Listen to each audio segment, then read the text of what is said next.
I'm back from London where I went to see Jurassic World The Exhibition, the Natural History Museum, and other nerd stuff, and I just wanted to tell you about my trip and show you all of the dinosaur-related stuff that I bought before we continue with our regularly scheduled program of Jurassic World Evolution 2 videos. So thank you so much for checking out this video. In case you were wondering where I've been, I was in London. So on Monday morning, I made my way over to Excel, which is a convention center right by the airport, so it's outside of the city, and that is where Jurassic World The Exhibition is being held.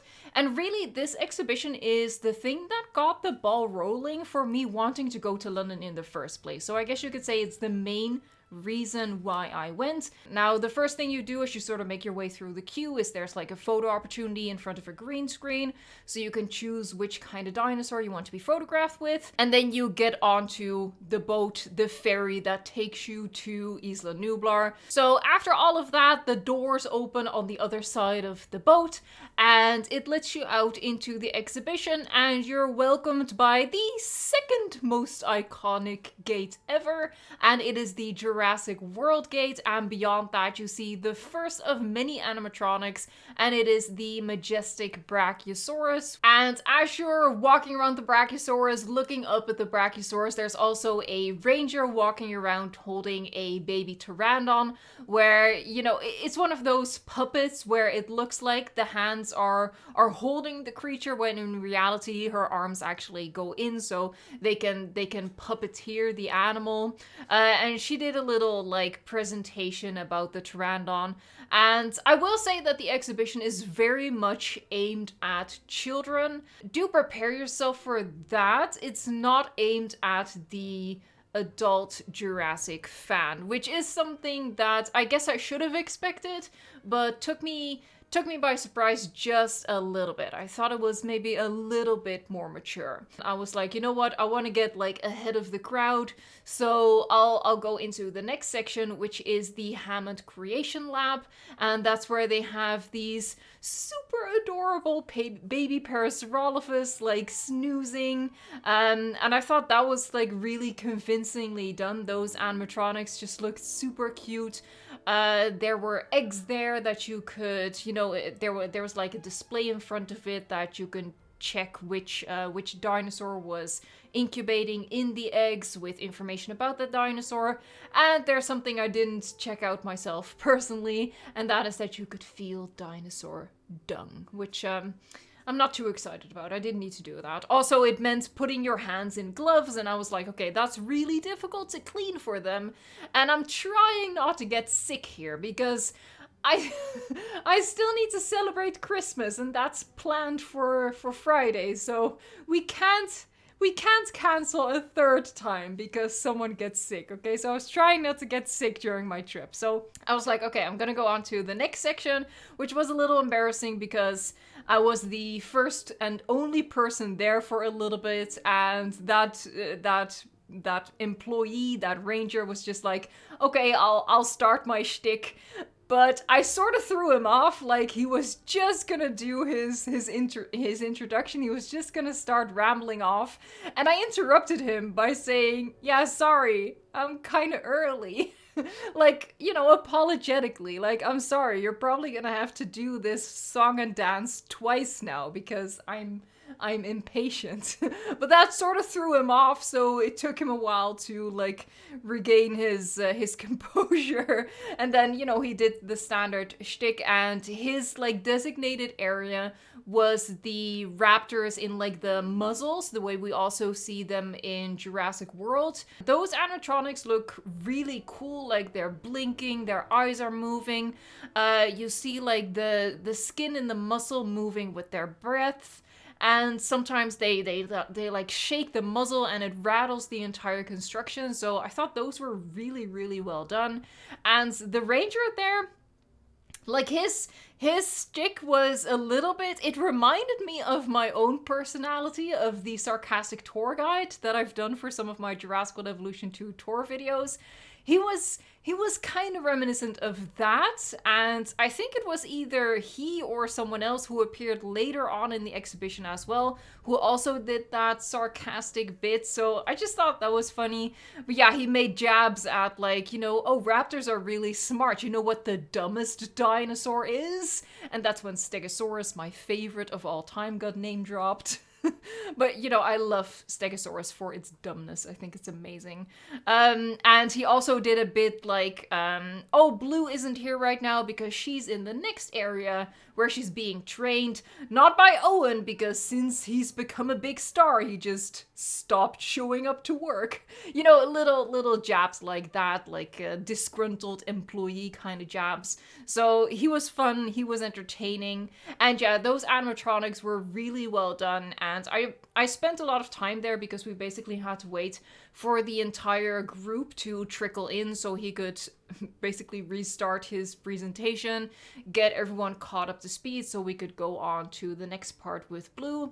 But yeah, it was really interesting. He did a little talk about Echo, Delta, and Charlie, about their personalities and stuff like that. It was interesting, they all had their own strengths, their own personalities, so that was interesting, I think. And after that, we sort of got herded into the next section, and that is where we got to meet Blue, and as opposed to an animatronic, that was also a puppet, like with a dude inside this entire raptor suit, walking around. The lighting was really well done, though. Like, at certain moments when the light hit the raptor just right, I was like, okay, this is actually kind of freaky. And the guy in the suit, maybe it was a girl actually, I don't know, but the person in the suit was committed. And at a certain point, even I was like, okay, I know it's fake, but I'm gonna lean back anyway, just in case. My only downside of that was that it was very, very short. If it was 2 minutes, I might even be overestimating the amount of time. It really felt like it was only a minute to a max of 2 minutes that we actually saw Blue walking around, and the trainer did some, look over here, come over here, and, Blue did that, whatever, but it was very, very short. Very soon, Blue went back into her cage, out of sight, and we were let into the next section. The next section, I think, was just like a big sandbox, literally, where kids could dig around for dinosaur fossils. And there was also a baby Bumpy, which again was a handheld puppet that all of the kids could touch and stuff like that. I don't have any pictures of that section. I also don't have any pictures of the next section, which was like a gyrosphere photo op. It was literally just 2 gyrospheres parked in there, where everyone could take turns, take a seat in the gyrosphere and take pictures. Again, not something I did. So it was just a lot of waiting around at that point for like a group of, I'd say 50 people taking turns taking pictures in those things. But then we went on to the 2 final and 2 most exciting sections of the exhibition. And that was first and foremost the Indominus Rex, which was really cool. What I really liked about it is like, you know how large dinosaurs are, right? And you see in the movie the relation, like the proportion of a dinosaur to a human. So on an intellectual level, you understand the size difference there, but it's a whole different thing to be standing there and looking up at this animatronic that is, made to the same size measurements as what the actual creature, the actual hybrid would have been. And that was just really impressive to me. It really put things into perspective and made things even scarier to think about, honestly, because it evoked a more visceral feeling, honestly. So I enjoyed that very much, and I think this animatronic was really well done. Maybe, again, it could have been a little bit longer. I don't know, like the overall exhibition was kind of short, honestly. But I think that, the animatronic did as much as it could do, honestly. There's very much a limit to the movements that it can make. So I guess that section was okay. It ended with her eating the like torso of meat that was hanging off a hook there. So that was pretty cool. And then we moved on to, of course, the finale, which was Rexy herself. And there was this bit going on with the Rangers talking to each other, like the fences were off and they had to corral everyone into like the security area. And then Rexy came walking over, and again, this sarcastic ranger did this bit of somebody quick chuck a child at the Rex, and something like you don't have to run fast, you just have to run faster than that mom with a pram. So he was fun, he was committed, and yeah, it was another great case of just, you know, seeing the dinosaur in scale, and it was a really well done animatronic. Like at some point we walked around it for our escape. Like the first section we were like facing the side of it and it just came walking out in front of us, but for the escape bit we had to go through a gate and go like in front of the T-Rex, and when you stood in front of her, at a certain point, I legitimately made eye contact with that animatronic, because it was literally, it was looking around and the pupils were moving, and in that moment it felt real. So that was pretty exciting. Like she literally looked at me. So yeah, it was fun. I had fun with it, but that was the end. After that, you were set loose into the shop, and that was the end. I think it was maybe 45 minutes, the entire exhibition, and then of course I spent a lot of time rummaging through the shop. And I got some really cool stuff. And extra fun for me was that because the exhibition was closing shortly, obviously they wanted to get rid of some of their merch stock before they had to move. So everything was off 20%, which, yeah, was good news for me. So I got... Okay, so first thing is just like this booklet of the exhibition, which just has information about, you know, the stuff that's at the exhibition. There you go. I'll take better pictures of this and I'll edit that in. Oh, there you go. These are the raptors in the muzzles. Really cool. Maybe those were my favorites, honestly. Or maybe that's just because I was there a long time. That poor ranger, it was so awkward with just the two of us standing in that room. That poor dude. Oh, here you go. I didn't take pictures of this, but that's like that's the gyrospheres that you could take pictures with. Oh, that might have been an awful sound. I'm sorry about that. Rexy. Oh, and here you have the build of the animatronic. Yeah, I'll edit in better pictures so you can actually properly see it. But this was at the cash register. The amount came to a total that was less than expected, so I was like, chuck that in as well. Why not? Mostly, though, I just got a lot of clothes.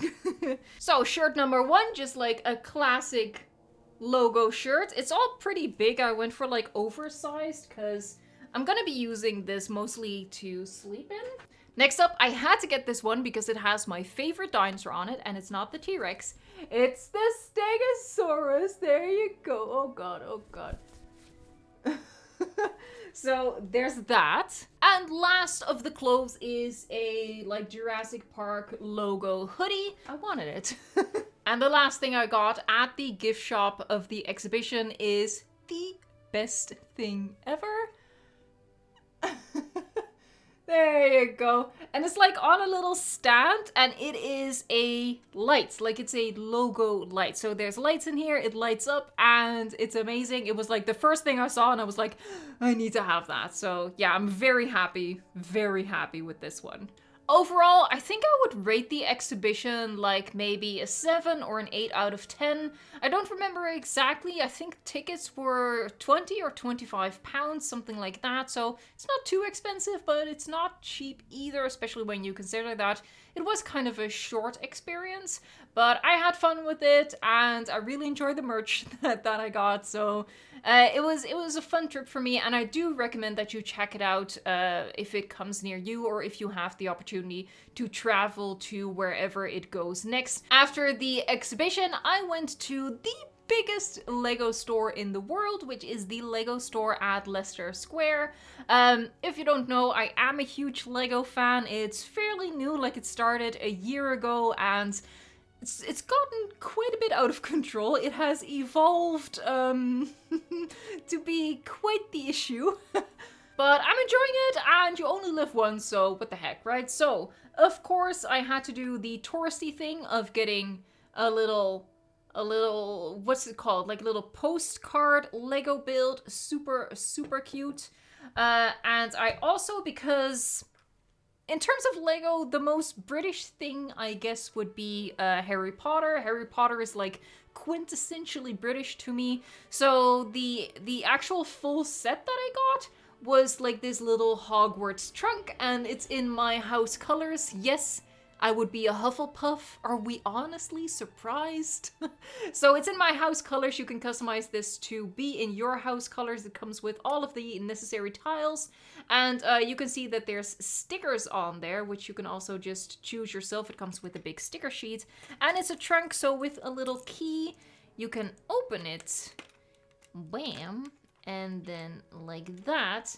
And there's like a whole lot of stuff in there that you can use to like make different scenes, like the dining hall scene, the dorm rooms, like the Gryffindor common room, stuff like that you can recreate with the little accessories that are in there. And you can make like your own minifigures and stuff like that. So super, super adorable. And I felt like this really symbolizes England for me in terms of Lego sets beyond the very obvious this one, right? I also got this little dude and this little dinosaur dude, which is from the 24 CMF collection, and I had to have this. They're in blind bags, but there was literally there were 2 Lego store employees at like a little CMF station helping you feel out the figure that you wanted, like just like touching the bags, trying to figure out what was inside it so you could get the actual figure that you wanted. So very happy with that. Absolutely, the people there were absolutely lovely. I hear like some negative thoughts about London, which I think is true for all major cities in the world, that the people there get a bad reputation. But aside from one experience, which I will get to later, aside from one experience, everyone was super, super nice and super helpful. And the final thing is I actually went back for this. I didn't do this on day 1. I went back to the Lego store the next day, but for the purpose of this video, I will show it right away. There was like, and this is not exclusive to the London store, multiple bigger stores have this, and I think you can do it online in a lot of regions as well. But it's like the minifigure factory where you can customize the shirt of the minifigure. You can have different decorations and custom text printed on a shirt, so you can make your own Lego minifigure. So that's what I did with... I'm gonna show you a picture, it doesn't matter. So that's what I did with this one, and it's sort of meant to represent me. Basically, the entire 3 days that I was there, I was wearing a cap, so my minifigure had to wear a cap. Was very happy that they actually had one. The shirt is of a London bus with, of course, a dinosaur, sort of remaking the scene from the Lost World Jurassic Park where the T-Rex attacks a bus, but in this case it is a London bus because I'm so clever. And the shirt is just standard blue with London. That's like the basic print you could get. I got super lucky that they even had a bunny as an accessory. You know, it really just depends on luck, whatever the selection is gonna be whenever you go. But of course the bunny represents Bo, my rabbit at home, who wasn't with me, obviously, but I did spend a lot of my time thinking about him because I'm really worried about his health always. And we actually had a little home security camera installed so I could spy on him, and my mom and my sister were taking care of him and constantly sending me updates.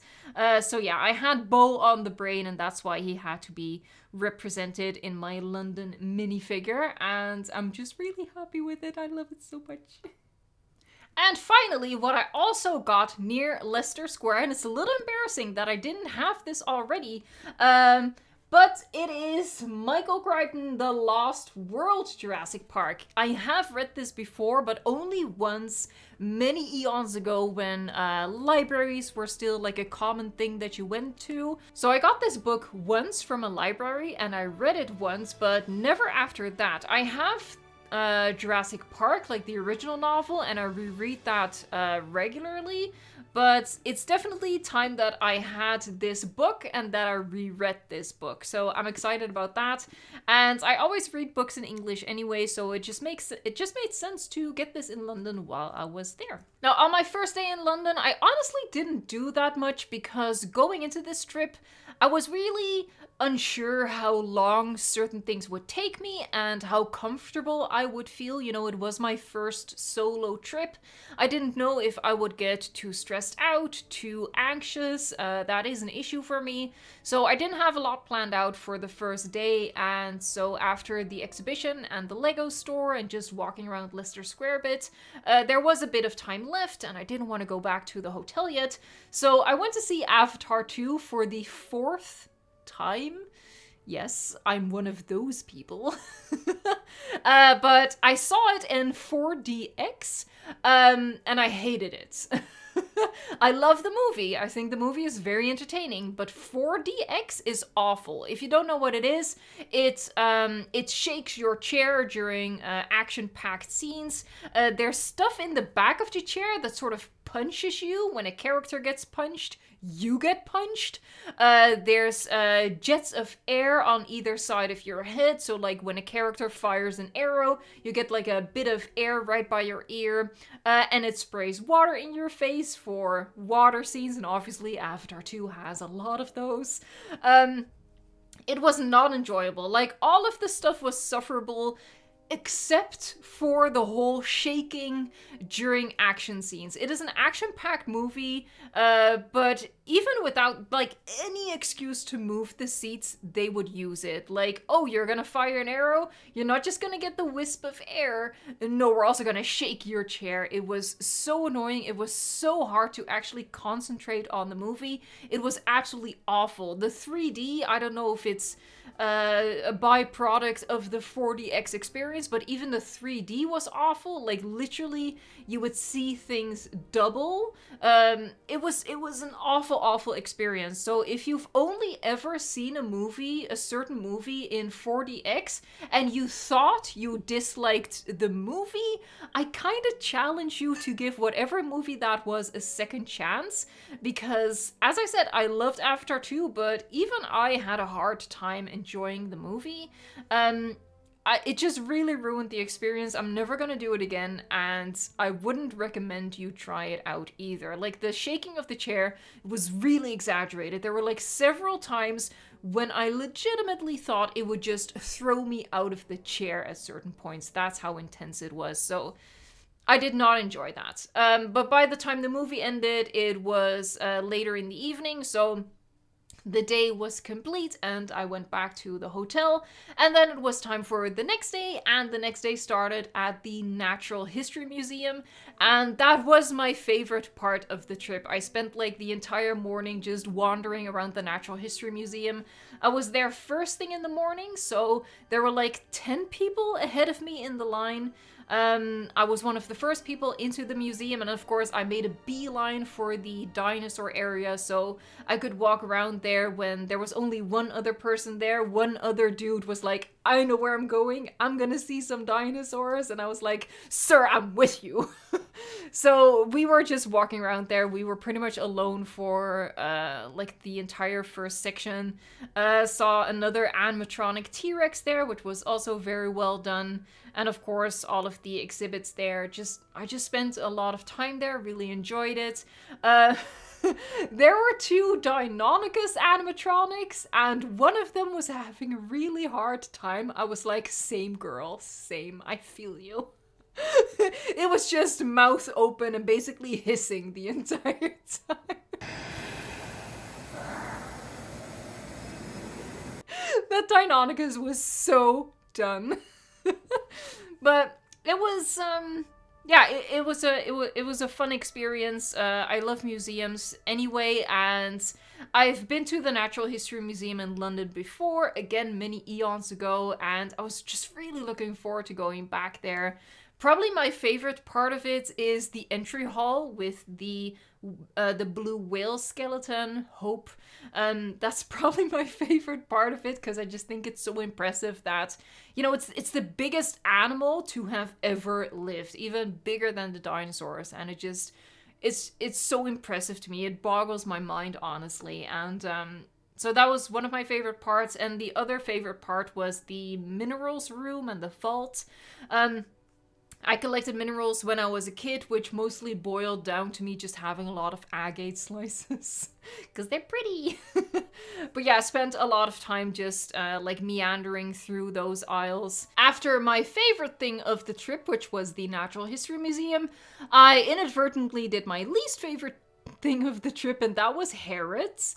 My god, it was awful. I do not recommend it. You know, I went there as like, it was one of those things that you do as a tourist, I guess. It's like Big Ben, it's like Westminster Abbey. Harrods, you go check it out. And not only did I just not enjoy the inside of the store at all, it was just not fun. I was like, okay, what am I doing here? What am I supposed to, like, oh yeah, look at all of this expensive stuff that I can't afford or even want to buy. So it was a very weird experience.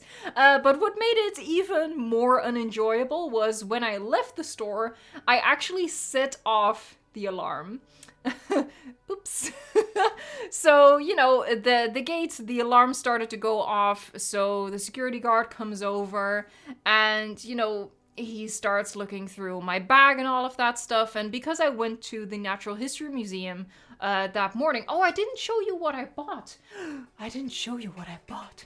So what I had in my bag was a t-shirt, again with Stegosaurus, because it's my favorites. It also very clearly says Natural History Museum.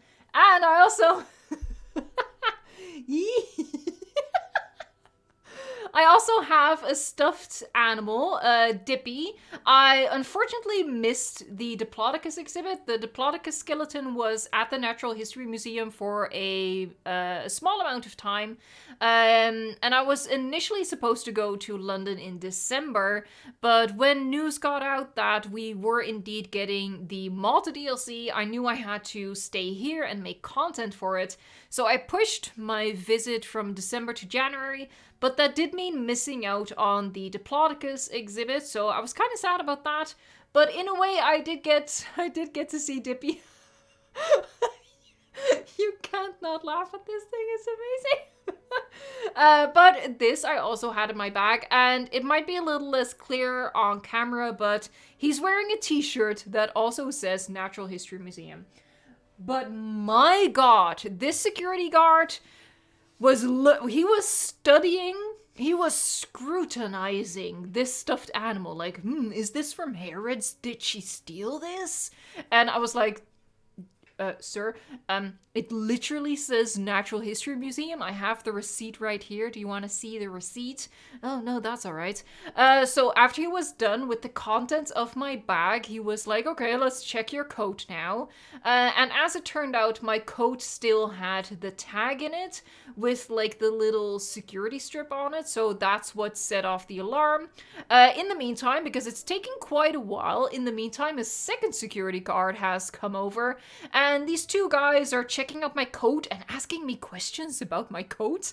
Like, where did you get it? What brand is it? And I was like, brand? It's not a brand. It's like from a super cheap Dutch store, dude. It's not even mine. It's my mom's. And it's so like my mom to leave tags and stuff. So it was like classic Evo's mom moment. I guess the whole, hey, the coat is not even mine, is my mom, maybe made me seem a little more sus to them. But finally, they were like satisfied that the coat wasn't from Harrods, the stuffed animal wasn't from Harrods, the bag wasn't from Harrods, whatever. I was like, is the next step a strip search? What are you gonna do? But it legitimately took like 5 minutes, maybe even more, that they were like questioning me and studying all of this stuff that I had with me. And, on one hand, yeah, they were just doing their job. But the next thing they told me gave away that they were power tripping a little bit. I conferred this with my English-based moderators. So what these security guards told me is not true, and I figured it wasn't true, but some countries have dumb rules. Weirder things have happened. But what they told me is, oh, we're gonna let you go, little lady, but you're lucky that we're gonna let you go because it's actually an arrestable offense to even set off an alarm like this. Even if it turns out you didn't steal anything, if you set off an alarm, we are allowed to call the cops and have you arrested. And I was like, sure. Can I have my bag now? So yeah, they were power tripping, trying to they were like playing scare the tourist. Finally, they let me go, but overall it was just not an entertaining experience. And honestly, the afternoon didn't get any better because I bought like a ticket for one of those hop on, hop off bus tours, just in case public transport sort of fell through because there were a lot of strikes before and after I went to London. So just in case, I bought one of those tickets and I was like, okay, I might as well use it. I have that ticket now.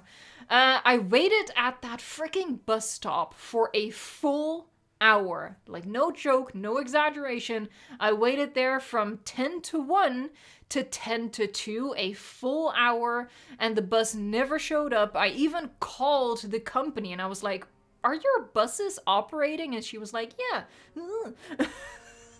But it just took forever, so after an hour, I was like, okay, I'm done. I'm just gonna go. At this point, I don't want it anymore.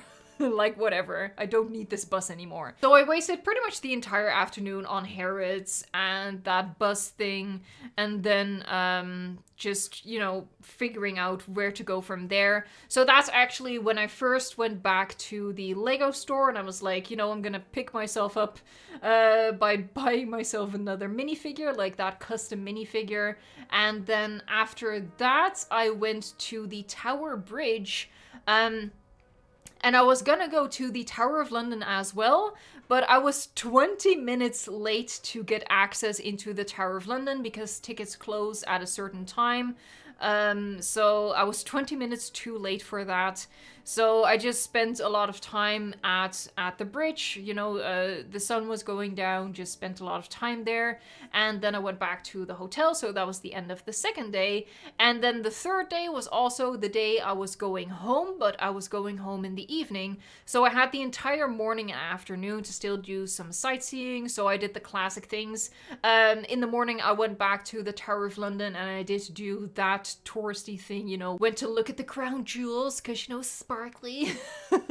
After Tower of London, I went to St. Paul's Cathedral, which I will say is overpriced. It's like £23 to get into the cathedral, and I was probably there less than 30 minutes because it's not a very big space. There's not that much to see. Like, it's beautiful, it's absolutely gorgeous, but there's not that much to take in aside from just, experiencing the grandeur of the architecture there. So a little overpriced, but, doing the tourist thing. So after St. Paul's Cathedral, I went to Westminster Abbey, also went in there. And really close to that is Big Ben, Parliament. You can see the London Eye from there as well. Notably, there was like a crowd of people protesting the vaccines when I was at Parliament, so that was interesting. I just put on my mask and was like, I'm gonna get out of here. And my last stop of the day and of the entire trip overall was Buckingham Palace, and it was really a case of getting off at the train station, walking over to Buckingham Palace, taking a picture, and then walking back to the train station because at that point my legs were hurting from walking all of those days, and I was tired, and I was also starting to get a little bit anxious, like, okay, I need to go back to the hotel in time, collect my suitcase, and make my way back to the train station. So that was my trip to London. I had a lot of fun with it. I'm very happy that Bo did well in the meantime, thanks to my mom and my sister taking good care of him. They came by my house 3 times every single day, so I really appreciate that. Yeah, and I just had a good time with it, but that also explains why there hasn't been any content for the past couple of days, and also why it's gonna take me a little bit of time to kick into gear again and get content out for you again. But don't worry, more videos for Jurassic World Evolution 2 are coming, and I hope that you just enjoyed this little video with me reminiscing about my trip. Oh, actually, before I forget, at the train station, I made this super random discovery in a bookstore. What is that? It is my favorite dinosaur, the Stegosaurus. I love seeing the Stegosaurus get this kind of love. So yeah, I was immediately drawn to it. But it's like a lighthearted, funny, informative take on dinosaurs. One of the chapters is literally called Raw Sex Appeal. And the first page of the book says, like the dedication page says, "Oh, and to my family for trying to show me that there's more to life than playing with dinosaurs." There isn't. I just thought that was so me. So I had to buy this book, and it was the last purchase of the trip, but like one of those happy finds, you know? I was really happy to just happen upon this. All right, that ends this video. Thank you so much for watching, liking, subscribing, and until next time. Yeah, what should I end on? I guess what I should end on is do what makes you happy in 2023 and get out of your comfort zone, because that's what this trip was for me. I went out of my comfort zone and it was a huge success. I had a lot of fun and everything worked out. So this is your sign. Take it as your sign. Just do what you want this year.